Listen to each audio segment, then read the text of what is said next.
Chapter 48.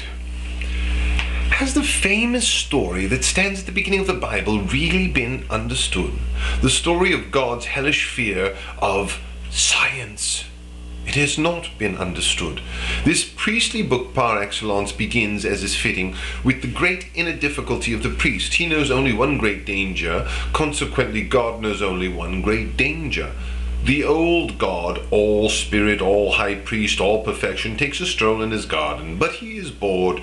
Against boredom even gods struggle in vain. What does he do? He invents man. Man is entertaining, but lo and behold, man too is bored. God's compassion with the soul distress that distinguishes all paradises knows no limit. Soon he creates other animals as well. God's first mistake, man did not find the animals entertaining. He ruled over them, he did not even want to be animal. Consequently, God created woman, and indeed, that was the end of boredom, but of other things too. Woman was God's second mistake. Woman is by nature a snake heaver. Every priest knows that. From woman comes all calamity in the world. Every priest knows that too. Consequently, it is from her too that science comes. Only from woman did man learn to taste of the tree of knowledge. What had happened? The old God was seized with hellish fear. Man himself had turned out to be his greatest mistake. He had created a rival for himself. Science makes godlike. It is all over with priests and gods when man becomes scientific, moral. Science is the forbidden as such. It alone is forbidden. Science is the first sin, the seed of all sin, the original sin. This alone is morality.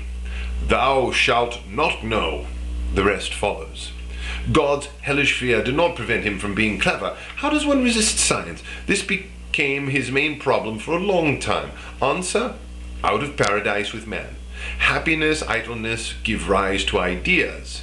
All ideas are bad ideas. Man shall not think, and the priest as such invents distress, death, the mortal danger of pregnancy, every kind of misery, old age, trouble, and above all, sickness. All means in the fight against science. Distress does not permit man to think, and yet horrible. The edifice of knowledge begins to tower, heaven storming, suggesting twilight to the gods. What is to be done? The old God invents war. He divides the peoples. He fixes it so men will annihilate each other. Priests have always required wars. War, among other things, a great disruptor of science. Incredible. Knowledge, the emancipation from the priest, continues to grow in spite of wars, and the old God makes a final decision. Man has become scientific. There is no other way. He has to be drowned. In chapter 49, I have been understood. The beginning of the Bible contains the whole psychology of the priest. The priest knows only one great danger, that is science, the sound conception of cause and effect. But on the whole, science prospers only under happy circumstances. There must be a surplus of time, of spirit, to make knowledge possible. Consequently, man must be made unhappy. That was the logic of the priest in every age. It will now be clear what was introduced into the world for the first time in accordance with this logic. Sin, the concept of guilt and punishment, the whole moral world order was invented against science, against the emancipation of man from the priest. Man shall not look outside, he shall look into himself. He shall not look into things clever and cautiously like a learner. He shall not look at all. He shall suffer.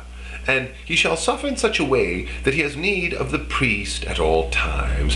Away with physicians. A savior is needed. The concept of guilt and punishment, including the doctrine of grace, of redemption, of forgiveness, lies through and without any psychological reality, were invented to destroy man's causal sense. They are an attempt to assassinate cause and effect, and not an attempt to assassinate with the fist, with the knife, with honesty and hatred and love, but born of the most cowardly, most cunning, lowest instincts, a priestly attempt, a parasite's attempt, a vampirism of pale, subterranean blood suckers. When the natural consequences of a deed are no longer natural, but thought of as caused by the conceptual specters of superstition, by God, by spirits, by souls, as if they were merely moral consequences as reward, punishment, hint, means of education, then the presupposition of knowledge has been destroyed. Then the greatest crime against humanity has been committed. Sin, to repeat it once more, this form of man's self-violation par excellence, was invented to make science, culture, every elevation and nobility of man impossible. The priest rules through the invention of sin.